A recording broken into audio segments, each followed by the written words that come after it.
ایران سے جنگ کی حمایت نہیں کرتا، مجھے جنگ پسند نہیں۔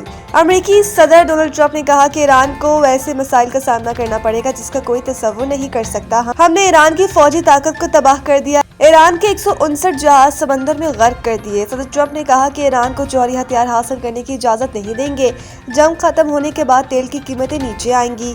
دورہ چین بہت اہم ہوگا، چینی صدر سے ملاقات کا منتظر ہوں۔ قبل ازیں امریکی صدر ڈونلڈ ٹرمپ نے کہا کہ اگر ایران نے پروجیکٹ فریڈم کے تحت کام کرنے والی امریکی جہازوں پر حملہ کیا تو اسے صفحہ ہستی سے مٹا دیا جائے گا۔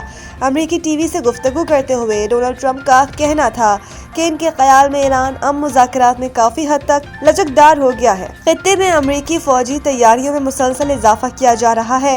ہمارے پاس پہلے سے کہیں زیادہ اعلیٰ معیار کا اسلحہ اور گولہ بارود ہے۔ امریکی صدر کا مزید کہنا تھا کہ دنیا بھر میں ہمارے اڈے ہیں اور وہ سب ساز و سامان سے بھرے ہوئے ہیں۔ ہم اس سامان کو استعمال کر سکتے ہیں اور اگر ضرورت پڑی تو کریں گے۔